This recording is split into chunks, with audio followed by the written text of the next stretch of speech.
Om Vishnu Padaya Krishna Prashtaya Bhutale Shimate Bhakti Vedanta Swami Namine Namaste Saraswata Deve Gauravani Pracharine Nirvishesha Shunyavadi Paschatya Deshatarine. On Jambavan Prabhu's suggestion, I'll speak from the Nectar of Devotion.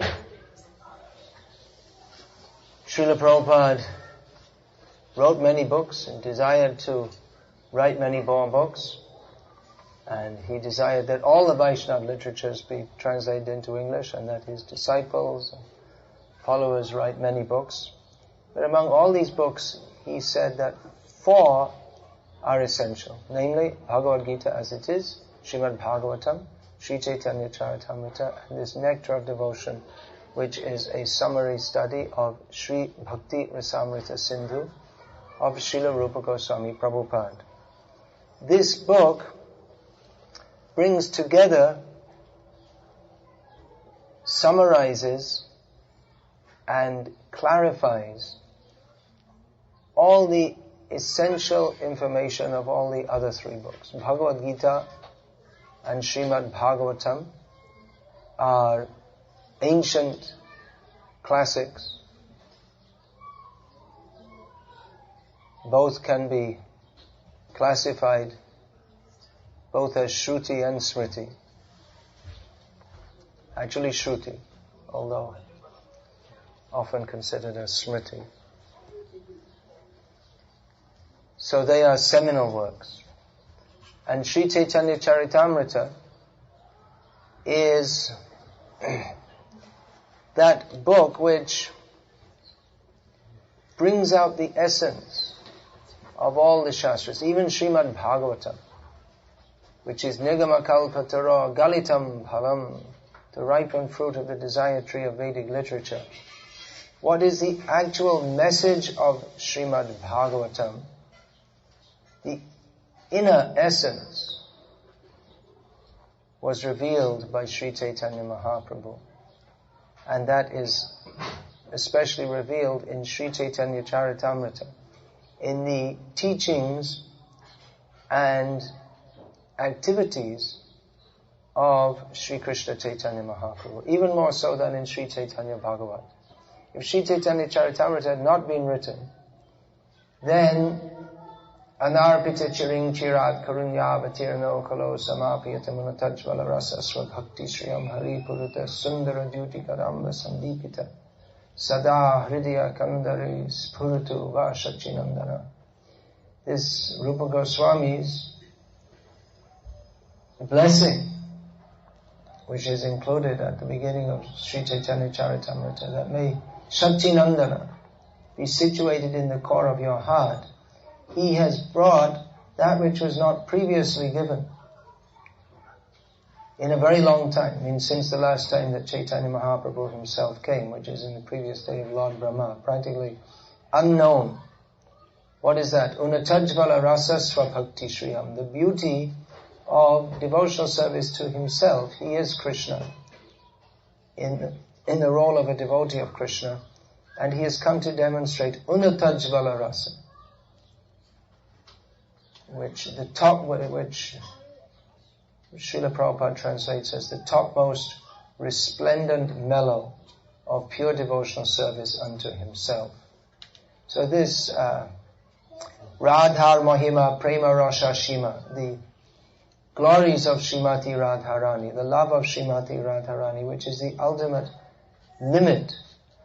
There's no limit, but it's beyond anything else in the realm of prem, pure love of God, that prem which is hardly even dreamed of or heard of, even in other Vaishnava sampradayas, that achieves or is magnified to the full perfection by Sri Krishna Chaitanya Mahaprabhu.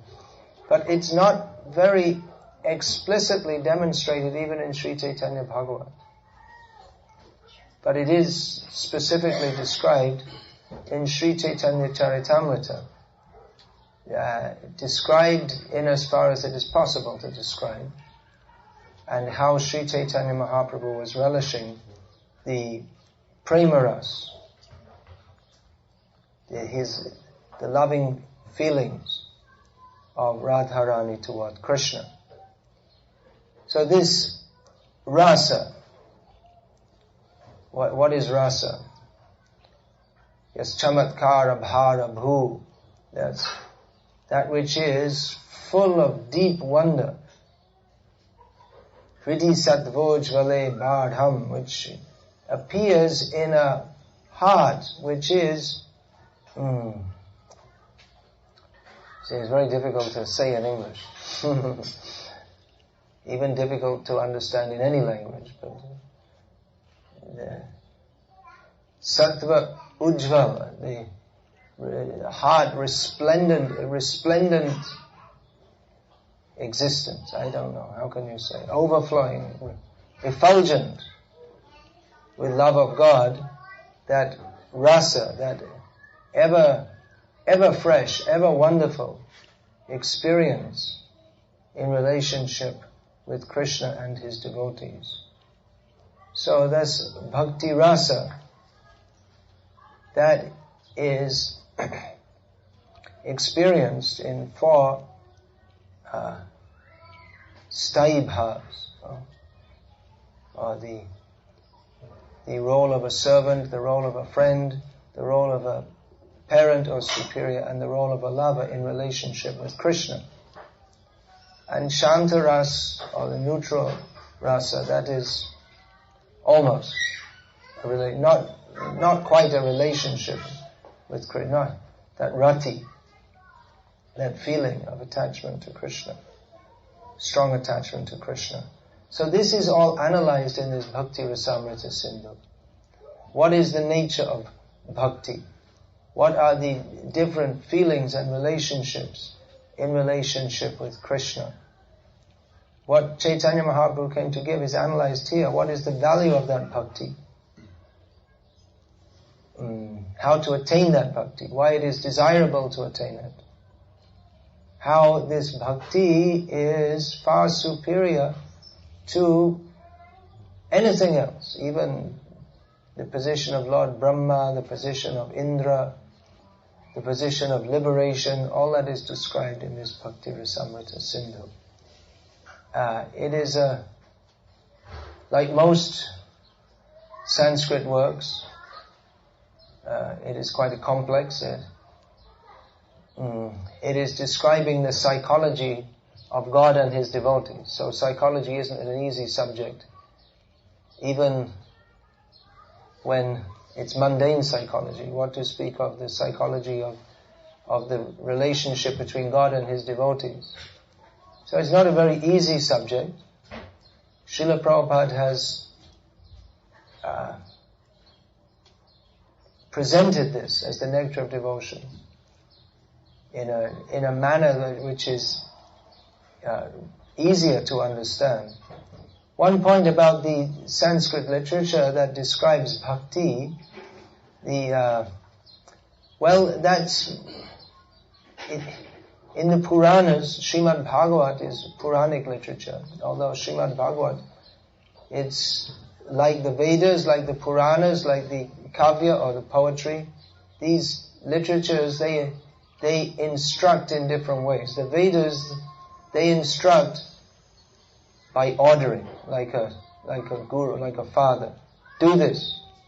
The Puranas, they tell stories. It's like a friend tells you some instructive story. And the Kavya it's poetry. It's very sweet. And that instructs like a lover. So that's comparison is given. But the Srimad Bhagavatam is full with all of these. All these different kinds of, all these methods of giving instruction. But particularly Bhakti Shastra, it lends itself to poetry. Even in the mundane sense, we find that poetry, poets, it's a common subject of poets, love. The only problem is that mundane poetry is mundane, and everything mundane is useless, stupid, temporary, and a cause of ultimate distress. So that jara ras, or dull rasa, or the rasa of foolish people, that love is a perverted reflection of the actual love that is meant for Krishna. But even in the mundane field, we find that poets, a major subject is love. So the spiritual love of Krishna and his devotees has given rise to a vast literature, much of it in poetry. Now the nature of poetry, the very nature of poetry is that subjects are often indirectly expressed. Or many comparisons are made. It is more concerned with feelings, emotions, than with precise accuracy. It's not a scientific work trying to explain something or make someone understand something, but it appeals more to the emotions. And among lovers, their discussions, they are full of jokes, double-edged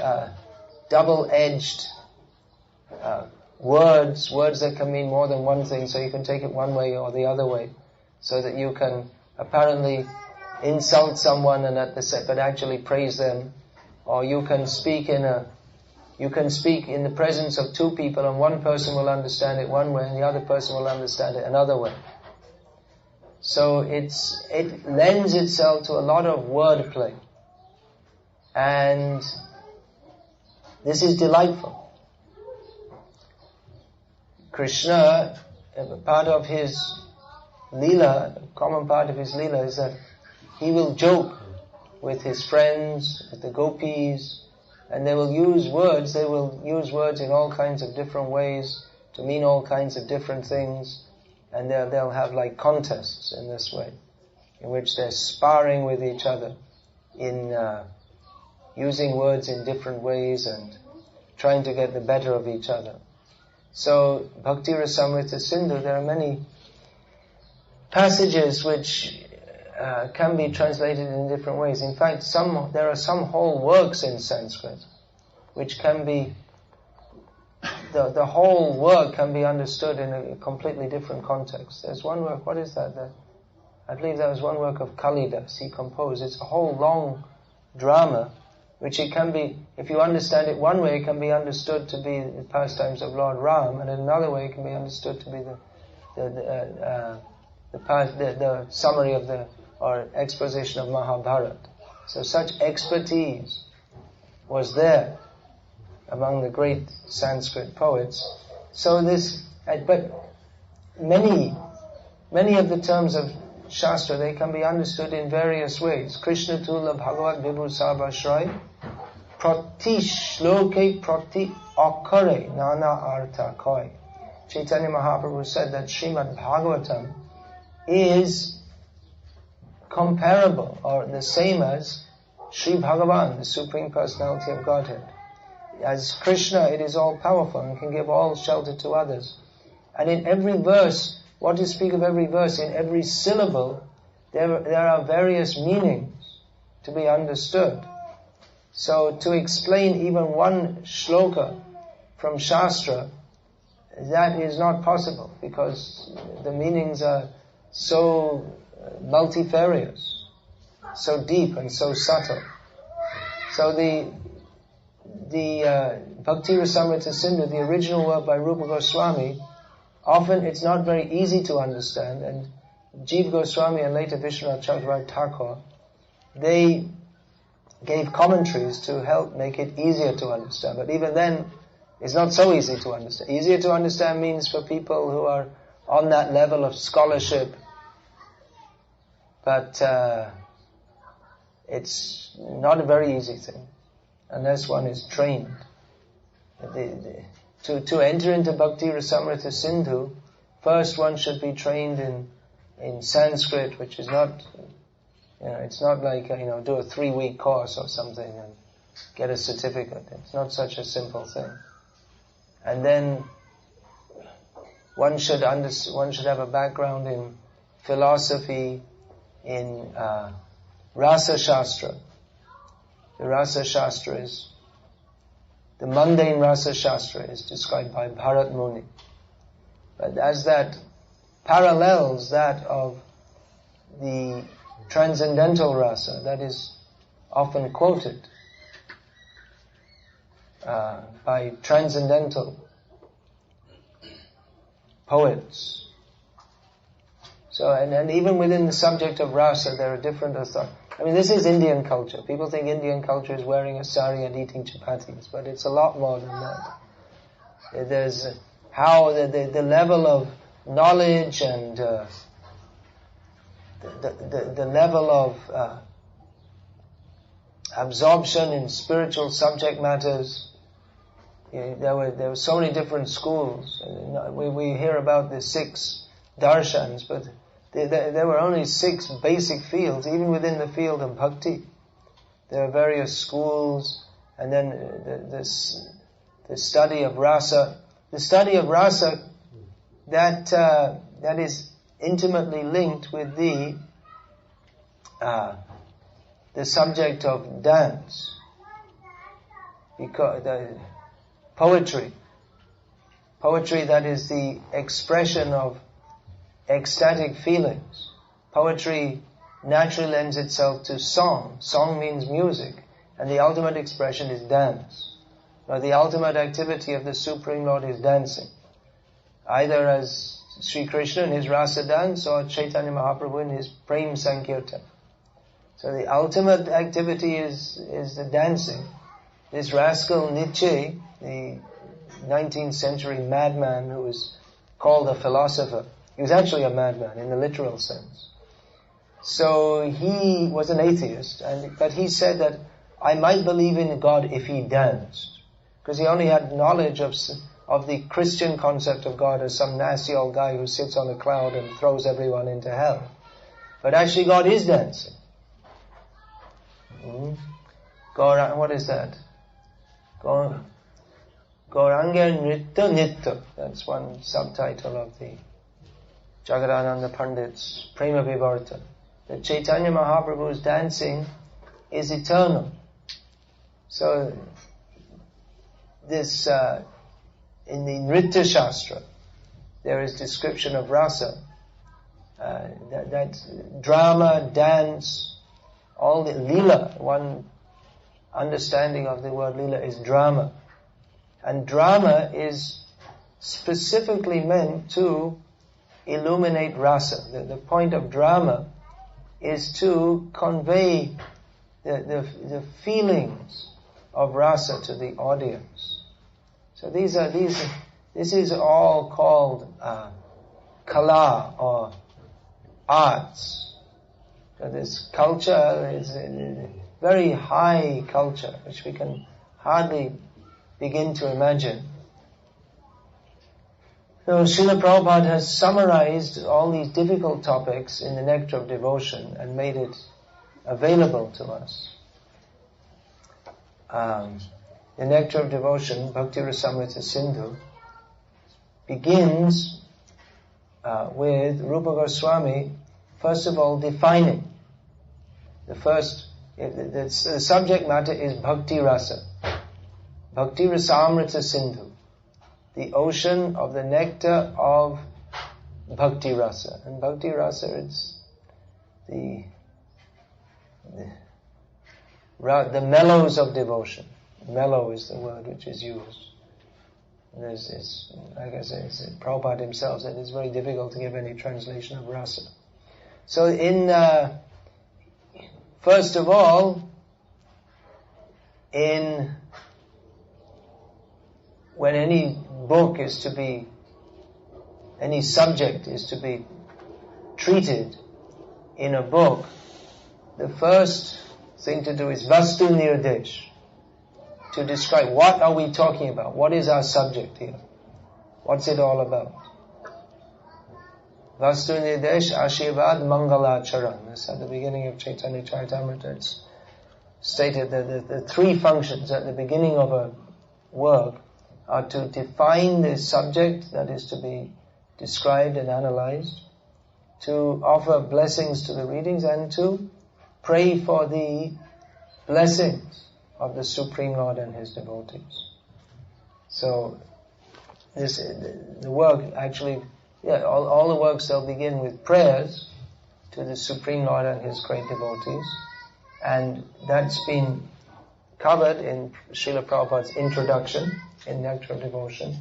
And then in chapter 1, it's translated characteristics of pure devotional service. So it's ascertainment of the subject. What is being discussed here? What is this bhakti? This word bhakti, everyone in India has heard the word bhakti, but hardly anyone knows what it means. Like most words, just like God, people say God, they don't know what it means. And they're so ignorant that they think that, well, it can mean whatever you want it to. But it has a specific meaning.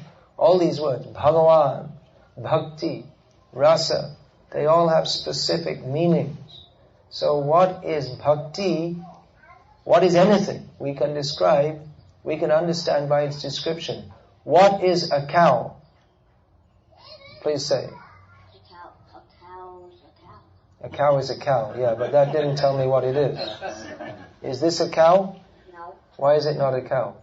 Because it's not white and it's not... Well, a cow doesn't have to be white. It's not white, that's true. And you don't see cows this color, but cows come... Not alive. You're living in Detroit, you don't see cows, and you only see in the city. Well, alright, let me say. Now, Desi guy or not Desi, that's not our subject here, but a cow is an animal with 4 legs that has horns unless they cut it off. And it says moo in English, and in Bengali amba, and in other, what does it say in Hindi? Or Tamil? What is a cow? Huh? Gaya. No. क्या बोलते हैं गाय गौ माता लेकिन क्या वो शब्द क्या बोलते हैं हिंदी में अम्बा माँ. So it makes a noise, something like that. It's called something different in different languages. It gives milk. Still we didn't come to, this would still also fit the description of several other animals. Actually, I don't know I don't know how to biologically differentiate a cow from a buffalo. They look pretty much the same, and they have pretty much the same function. There's a difference there. If you drink cow's milk, it nourishes your brain tissues, and if you drink buffalo's milk, you become a buffalo. You become dull. But the buffalo makes a sound similar to a cow, isn't it? You don't know, because you're all city people. Whoa, or something like that. Why did I become a buffalo? What bad karma did I do? Anyway, you need a biologist here. But a cow, it's definitely different from a sheep or a goat. Even though they're all mammals, they all give milk. So it can be described. White? No. Cows come in many colors. White, brown, black and white, brown and white, all kinds of different colors. So anyway, we can understand by its characteristics how a cow is different from a goat. So bhakti is to be understood by its characteristics. We can say, I have bhakti for my country, but it doesn't fit.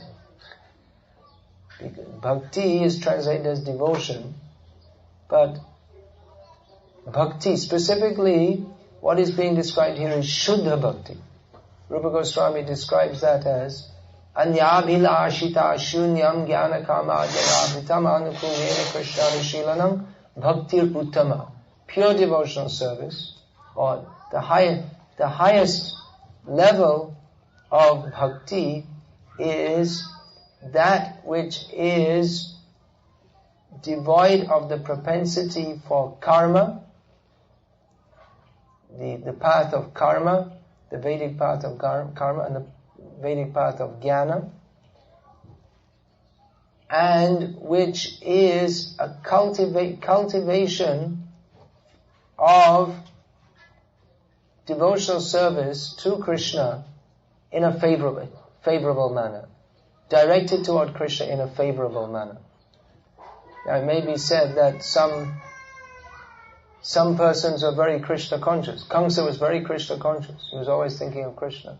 Ravana was always thinking of Ram.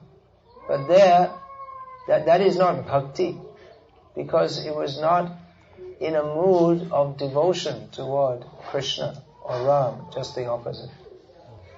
So, what is that bhakti? What is the effect of bhakti? In Bhakti Rasamrita Sindhu, it is meant for persons who are desirous to be devotees. So, why should we desire to perform bhakti?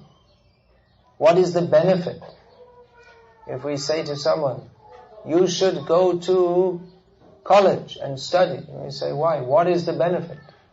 You have to spend so much money, you have to spend so much time, so much of your life you have to dedicate. What is the benefit? So generally it's considered the benefit is you can get a degree and then you can go on working hard, but you'll earn money. That's education today. There's no consideration of character development or any such thing. It's simply a means to get money.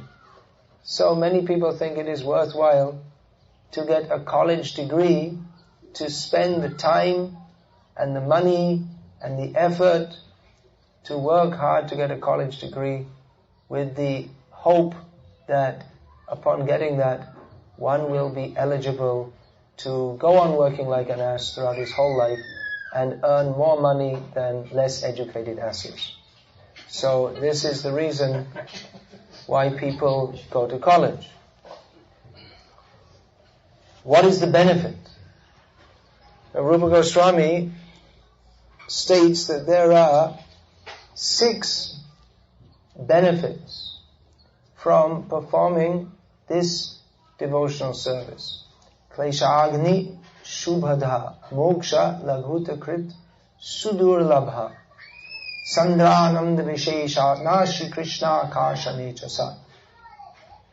The first is that pure devotional service brings immediate relief from all kinds of material distress. Even at the beginning, even when one just enters into bhakti, one immediately feels relief from material distress.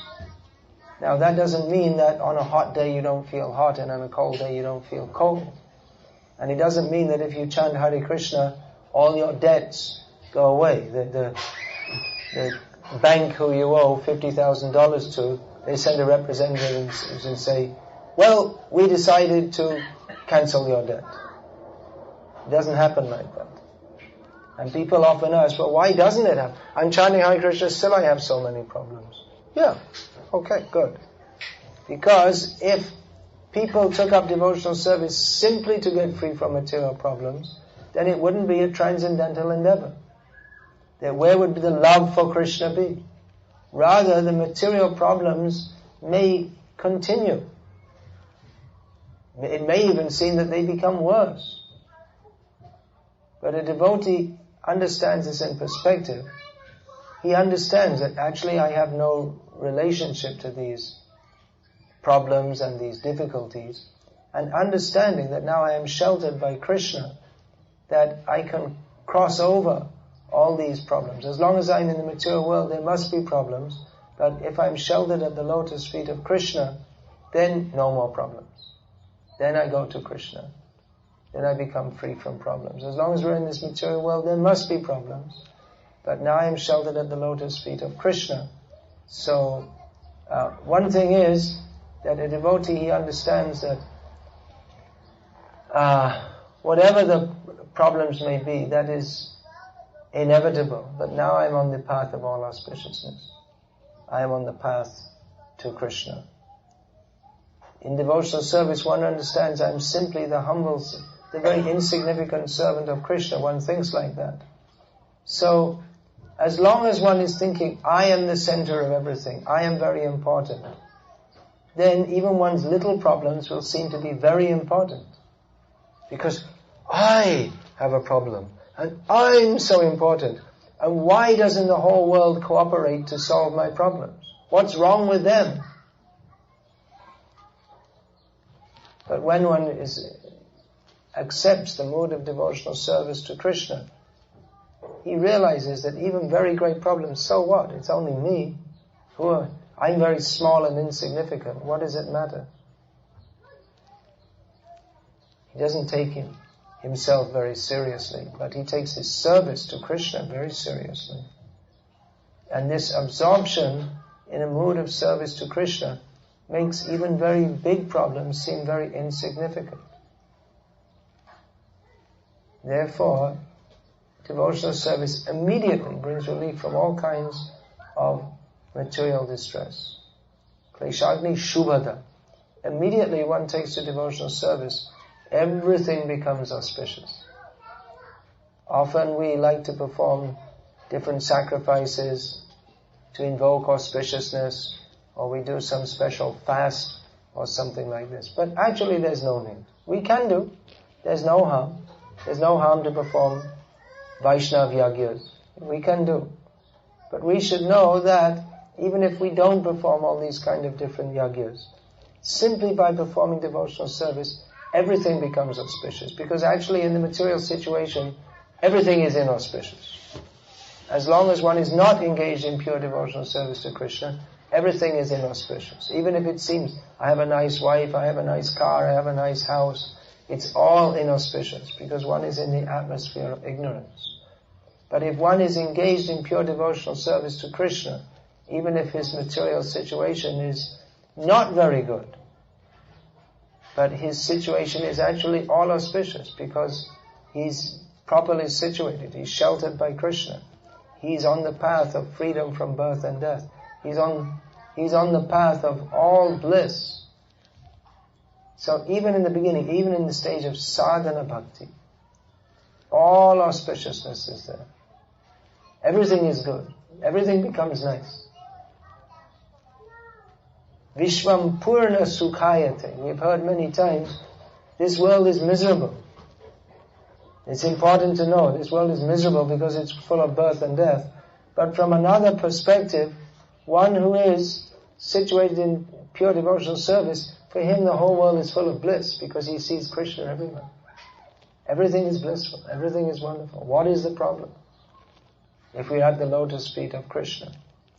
The only problem is that everyone else is suffering from lack of knowledge of Krishna. So let us try to communicate that to them. Then, as will be described later in Nectar Devotion, there is sadhana bhakti, devotional service in practice, bhava bhakti, devotional service in ecstasy, and prema bhakti, devotional service in pure love of God. So, even in sadhana bhakti, even in the beginning, one is freed from all material distress and is placed in all auspiciousness. And in bhava bhakti, when one comes to the level of ecstasy in serving Krishna, then moksha labhuta krit, that the idea of becoming liberated from the material world seems very insignificant. Material distresses seem to be not very significant. The idea of having moksha, which is very dear to transcendentalists, even many Vaishnavas, most of the Vaishnava Sampradayas, if we ask people, then why are you performing bhakti? They'll say to get moksha. Now their idea of moksha may be that the four kinds of Vaishnava liberation, which are described as sarshti, sanidhya, sarupam, and what's the sarshtiyas have the same opulence, salokya is to live on the same planet as the Lord, sarupam to have a form like the Lord, and sanidhya means to be in the proximity of the Lord, to be close to Him. But those who are experiencing the ecstasy of Krishna consciousness, they experience that ecstasy right now. They're already liberated. You don't have to be liberated from this body. They're already experiencing that. So the idea of moksha is meaningless to them. They are jivan mukta sa uchyate. They're already liberated. By ihayasya para. Iha yasya hare dasye karmana manasagira nikala svapyavastasu jivan muktasu uchate. One who even here in this world, who is absorbed in haridasya, service to the Supreme Lord Hari, by his mind, body and words, is in all respects liberated. We should not think that this person is a conditioned soul. It is offensive to think of a pure Vaishnava as a conditioned soul. He's already liberated. But that ecstasy, bhava bhakti, that is sudurlabha, not such an easy thing. We often talk, that was ecstatic, ecstasy. But ecstasy is not such an easy thing to attain. There's some drug, is there not, called ecstasy? It's what is it, concentrated cocaine, something like this? I don't know, I've heard of it. So they call it ecstasy. It probably gives some euphoric feeling. But that is not actual ecstasy. Actual ecstasy means that which is experienced in love of Krishna. So that is not very easily attained. By the mercy of Chaitanya Mahaprabhu, it is relatively easily attained. But it's not just a matter of putting on tilak and mumbling a few Hare Krishnas. But it requires that one will actually come to the platform. Anyabhilashita shunyam, giving up all material desires and becoming fully dedicated in the service of Krishna, praying for the mercy of Krishna and the acharyas and getting that. So, Sandrananda, that is the Sandrananda Visheshatma, when one is in pure devotional service, the full love of Krishna, then one becomes completely ecstatic, completely full of bliss. One's whole being becomes filled with that, the bliss of love of Krishna. And that bhakti is the devotion of the devotees is so wonderful that Krishna himself, whose very name means that he attracts everyone, he himself becomes attracted by the bhakti of the bhaktas. This is the extraordinary characteristic of pure devotional service, that the Supreme Lord himself, who is Atmarama, he's fully satisfied in himself. But when he sees the pure devotion of his devotees, he becomes amazed. Oh, this is something wonderful. He himself becomes so pleased with that he himself becomes desirous that, what is this prema bhakti? It is such a wonderful thing that he himself takes the form of Chaitanya Mahaprabhu to experience what is the bliss that the devotees, specifically Srimati Radharani, what is the bliss that she is experiencing. He wants to, Krishna feels that I'm all full of bliss. I am Ananda Swarup, Ananda Murti, the very form of bliss. But I'm getting cheated here, because Radharani is getting more bliss than me. She's feeling more happiness from loving me than I am experiencing by being me. So I shouldn't get cheated. So he takes the form of Krishna Chaitanya Mahaprabhu to experience what is the bliss of loving Krishna. Krishna himself becomes attracted by pure devotional service to himself. So this is the advertisement. Come to this bhakti. Various advertisements are exhorting us to act in various ways. Buy this. Buy some product. Go to Florida for your vacation. Join this school. Get well educated. Take this course.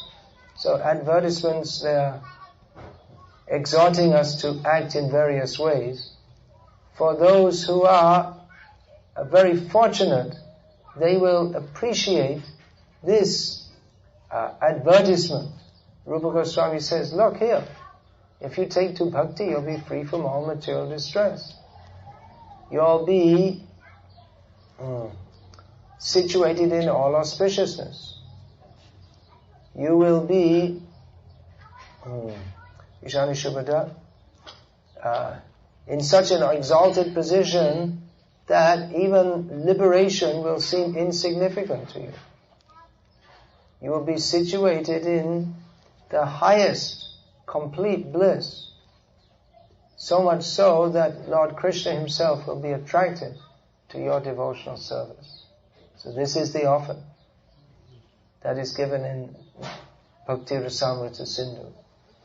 And it goes on to describe how pure devotional service is distinguished from imitation devotional service, how it is far surpasses the platform of even pious worldly work or the endeavor to attain liberation from this material world. How it is to be performed in the beginning stages, in the stage of sadhana. What are the characteristics of sadhana bhakti, that performed according to rules and regulations, and raga bhakti, that which is performed according to spontaneous attraction. And specifically, what are the different rasas, analysis of rasa, that I was saying, that's the psychology of God and His devotees. What are the experience, how they experience love of God. So all this is described in this most wonderful book, which Srila Prabhupada has very kindly given us. And we should read it from time to time to understand what is bhakti and to be enlivened in devotional service, to be enlivened by hearing about there are little anecdotes which describe the different kinds of attractions in devotional service that the pure devotees have. How, for instance, Daruka, the charioteer of Krishna, is fanning Krishna. And then all of a sudden he realizes, I'm fanning Krishna, the Supreme Lord, and he becomes stunned in ecstasy. And then he curses his stunning because this stunning, this ecstasy is useless. I don't want this ecstasy because now I can't fan him. I'm stunned and I can't fan. I'm meant to be doing service, not enjoying doing the service. That's very instructive, isn't it? There's a similar anecdote in Sri Chaitanya Charitamrita, which Sri Krishna Chaitanya Mahaprabhu, as usual, he went with all his devotees for the Mangalarti of Jagannath early in the morning. Then after seeing Mangalarti, he came out of the temple with all his devotees, started kirtan. And it was such a kirtan. Chaitanya Mahaprabhu's kirtan.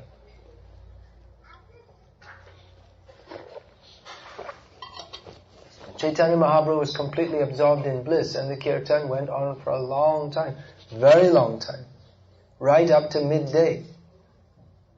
That's quite a long time, isn't it? In the heat of Puri Dham. So all the devotees were feeling exhausted, and Chaitanya Mahaprabhu was going on in ecstasy. And Nityananda Prabhu was seeing everyone was exhausted, and it was time for lunch, no one had eaten anything, and Chaitanya Mahaprabhu had to do his noontime duties of bathing. But at the same time, he didn't just want to suddenly stop the kirtan and jerk Chaitanya Mahaprabhu out of his ecstasy. So one by one, he stopped, you stop singing. The next one, you stop singing. So gradually the volume of the kirtan went down. In the meantime, Chaitanya Mahaprabhu was still chanting, Hare Krishna, Krishna Krishna. And no one else is chanting. What's going on? And he looks around and see everyone, no one else is chanting. And then he comes to external consciousness, and Nityananda Prabhu says, actually it's midday and it's time for you to go take your bath. And okay. So then he took his bath, he came and took prasadam, and often he would take prasad at the house of one of his devotees, and then or the residence, the lodging of one of his devotees, and then he would come back to his room at the house of Kashi Mishra, the Gambhira. And the system was that his servant, Govinda, would come and gently massage Mahaprabhu's legs until Mahaprabhu fell asleep. Then Govinda would come back and take prasad, clean everything up, and then he'd be ready to serve Mahaprabhu again when he woke up. He'd take a short nap. But this time Mahaprabhu, he just came back to his room and fell in the doorway. Just came inside, and without going inside any further, he fell right in the doorway. Just so exhausted. Of course, he's the Supreme Lord, but in his Leela, he exhibits the characteristics to some extent that appear to be like human beings.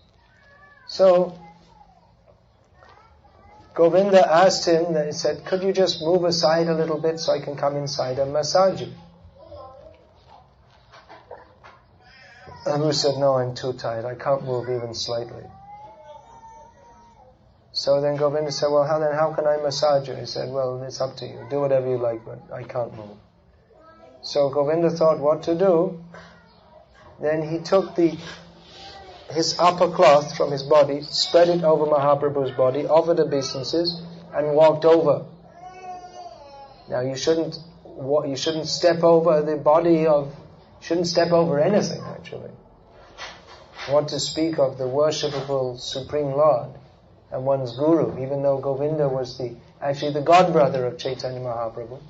But on the order of Ishvara Puri, their mutual Guru, he came to serve Chaitanya Mahaprabhu as a servant, so he treated him as Guru. So he offered obeisances to be free, he's making an offense, but what to do? Then he took the wrapper off and gently massaged, and Mahaprabhu took rest. And Mahaprabhu after some time woke up and he saw Govinda is still there. He said, well, why didn't you go to take prasad? And Govinda said, well, I couldn't go out. He was lying in the doorway. He said, well, how did you get in? And Govinda didn't answer. But in his mind he thought that to serve you, I can commit thousands of offenses. But for my own sense gratification, I don't even want to dream of even a trace of an offense. So this is the service attitude. So all these subtleties of bhakti, all the anecdotes of how bhakti is performed, what are the different feelings of pure devotional service to Krishna. A summary is given. Even then, in Bhakti Rasa, you can't describe everything. It's not possible. But it gives us an idea of the ocean, of the nectar of devotion that we can enter into by the mercy of Sri Krishna Chaitanya Mahaprabhu and his devotees, specifically in the modern age. Srila Prabhupada has brought us the nectar of devotion. Not only the book, the nectar of devotion, but actually in practice also the nectar of devotion. How? By, in pure devotional service, chanting the names of Krishna. Hare Krishna, Krishna Krishna, Hare Hare. Hare Rama, Rama Rama, Hare Hare.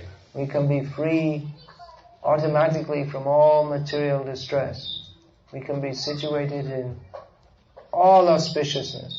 We can consider liberation, which is so much valued by highly advanced transcendentalists. We will consider that as insignificant. And even though pure devotional service is very rarely achieved, by the mercy of Chaitanya Mahaprabhu, we can achieve that and go on to the highest stages of being situated in the complete bliss, ecstasy of pure devotional service, which is so attractive that even Krishna himself is attracted by it. So let us, time to time, read this book. We should all read Srila Prabhupada's books as much as possible, as often as possible, and in this way understand what is bhakti, act in bhakti, and become purified. Hare Krishna. Is there any question about this? Maharaj, I have a question. Yeah, okay. Please ask it. And I'll try to explain. In the shloka, Anarpata Charam Iti, there it's described, you're mentioning Anatojvala Rasa. And I've heard some debate, some Vaishnavas say that Chaitanya Mahaprabhu has come to give the ecstasy and the service of the manjaris. And when you study the writings of Vishwanath Chakravarti Thakur, etc., you hear shlokas like Nikunja Yunorati Kili Siddhai. And so they use this as their pramana. Now, is that the correct understanding of our Gaudiya Vaishnava philosophy, or is it that he's come to give other rasas as well? Well, both are true, because in Chaitanya Charitamrita it's specifically stated that he came to give bhakti in 4 rasas. But, yes, all that. We find even among his followers there are devotees of Lord Ram also. And there are different rasas, but specifically that rasa which was unknown, not understood, not enterable into the, as you say, the gopi rasa. That is, so yes, it's true, he came to give all rasas, but particularly the Vraja Bhakti rasa, Gopi rasa. That's stated in very famous song of, famous among Bengali Vaishnavas, description of Chaitanya Mahaprabhu. Jodi Gorna hoito tobe ki hoito kemane dharitam de Radhar Mahima Prema Rasa Shima Jagate Janato ke. Basu Ghosh is the author of this song. He says that if Chaitanya Mahaprabhu had not come, how could we have sustained our lives? The glories of Srimati Radharani, which are the Prema Rasa Sima, the ultimate limit of pure love of God, who could have told this to the world? And the next verse goes, Madhura Brinda Bipina Madhuri Prabesha Chaturisha Baraja Jubote Bhavera Bhakati Shakati Hoito Ka. The next verse is that the sweet groves of Vrindavan, Madhura Brinda Bipina Madhuri, the sweetness of the groves of Vrindavan, to enter into that is the essence. And Baraja Juvati, the young girls of Vrindavan, their bhava bhakti, their feelings in pure devotional service. Shakati hoitoka. Who could have understood this without the mercy of Chaitanya Mahaprabhu? So that is there, that concentration is there. Within the followers of Chaitanya Mahaprabhu, those who are followers of Nityananda Prabhu, they are concentrated on Preyaras or Sakyaras, the mood of friendship, like the cowherd boys. Well, but in the modern age, there isn't much else actually in the sampradayas as they've come down. It's mostly that emphasis is toward that. And Rupa Goswami himself, as well as writing the Bhakti Rasamrita Sindhu, in which all the 5, the Shantarati, Dasyarati, Sakyarati, Vatsalyarati, Madhur or Shringarati, they're all described, the 5 kinds of rati or attachments to Krishna in different relationships. But he wrote one other whole big book, Ujjvala Nilamani, to describe specifically the Shringaras, or specifically the loving relationships of the lovers toward Krishna and interaction. So it's true that he came to give all forms of bhakti. But there was this Unatajvala Rasas that specifically points toward the love of the gopis for Krishna. These are all very high topics, no doubt. That we can't pole vault into the rasa dance or barge our way in. Nor by simply discussing it do we become eligible for these topics. But it is the It is the ultimate gift of Chaitanya Mahaprabhu and his devotees. That again is not to be understood in a mundane way. If one can become a blade, Uddhava thought, if I can become a blade of grass in Vrindavan, I'll be very fortunate. So who can say they're as exalted as, I'm as good as, or I'm better than Uddhava, I'm going to do better than Uddhava, I'm going to outdo him. Who can say that? Anyway, pure devotional service begins with giving up all material desires. Some very basic things come first. We should always remember that before we attempt our pole vaults into the rasa dance, gate crashing. It's not possible. Yeah. Hare Krishna Maharaj. You explained Bhakti, but in Bhakti by practicing devotional life, Kleshani, Shuddha, problems don't bother you. Problems don't go away, but they don't bother you and you advance. But then why do devotees fall away? Why do devotees fall away? Ask them. It's up to you. No one forces you to stop chanting Hare Krishna. So if they're experiencing ecstasy, why still? Well, they're experiencing ecstasy, why do they fall down? Well, to experience ecstasy, one has to do bhakti. One has to do bhakti according to the directions in Bhakti Rasamrita Sindhu. Sometimes devotees think, well, you see, so many devotees, they took it up and they went away again. And then they have doubt in the process of bhakti. They think bhakti doesn't work. But actually, their going away demonstrates that the process of bhakti as given by Rupa Goswami does work. Because those who don't follow it properly, they fall away. And those who do follow it properly, they don't fall away. That's why we have all these guidelines given in the books. If we follow, then we're safe. Of course, there's no guarantee. Maya is very strong, but if we seriously take to devotional service, then Krishna will look after us and shelter us. And even if one who has seriously practiced bhakti goes away, then Krishna won't forget him. And nor is it possible for him to fully forget Krishna.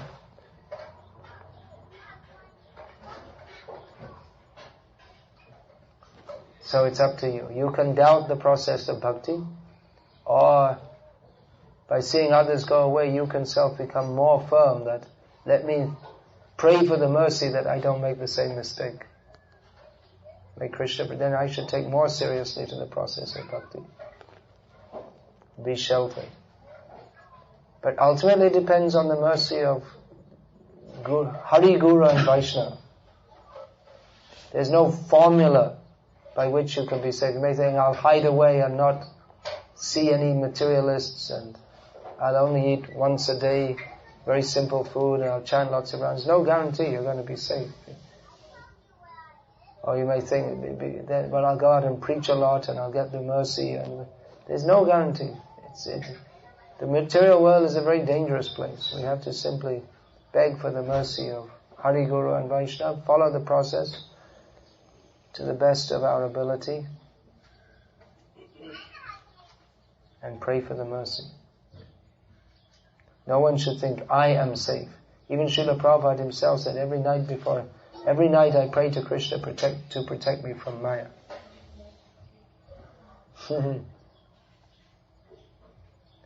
One thing, if you put your hand on your mouth, it becomes contaminated, and then everything else you touch becomes contaminated. I told this story this morning, I've told it many times, how Prabhupada saw a little boy, maybe 1.5 years old, with his hand on his mouth. He told the mother, he stopped the whole fire sacrifice. Told the mother, take this child out, wash his hand, and teach him not to put his hand on his mouth. So your mother should have taught you that, son. How old are you? 34. So 33 years ago or so, your mother should have taught you that. But they don't teach these things anymore, because they teach how to get a college degree, but they don't teach how to be a human being. Sorry, I don't mean to insult your mother, but it's the whole Indian culture has run down. People don't know even basic things. So I don't want to treat you like a child, but the thing is, if you put your hand on your mouth, the next thing you're going to touch your bead bag, you're going to touch the nectar, you're going to touch everything else and contaminate everything else. So actually, if one puts his hand on his mouth, he should wash it. It's something we should all learn. Just like we give Brahmin initiation, and only Brahmin initiates are supposed to worship the deity. But that doesn't mean that just you've been in the movement 6 months, you've been initiated, first initiated 6 months, and therefore you should know all these points of cleanliness, all these different things. Don't step over anything, all these different things. That's why Brahmins only traditionally worship the deities in the temple. Because they had this training. You have to touch the form of the Lord, and you've just been picking your nose and chewing your fingernails, and then you're going to touch the form of the Lord, and then it becomes offensive. So, yeah. Don't mind if it's embarrassing, but hopefully it can be instructive to all of us. You see now you're putting hands on your beads, putting the beads on the floor.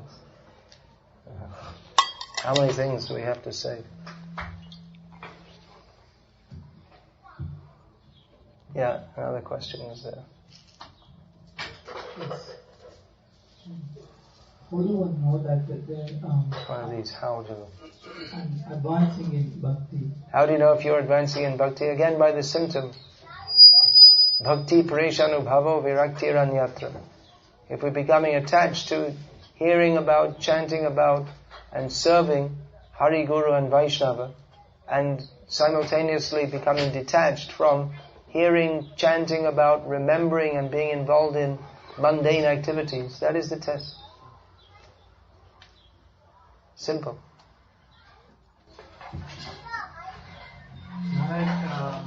By practicing devotional service, two of many obstacles are laziness and desire for sense gratification.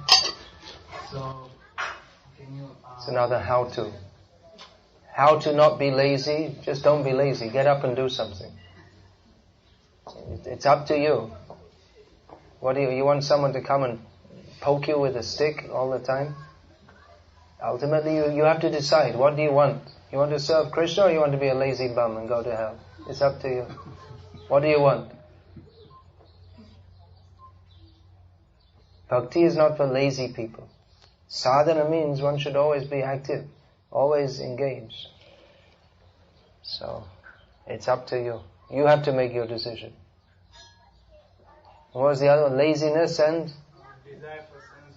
Desire for sense gratification. Well, the same thing. You remain engaged in Krishna's service, and then where's the time even to think of sense gratification? Always be busy in Krishna's service.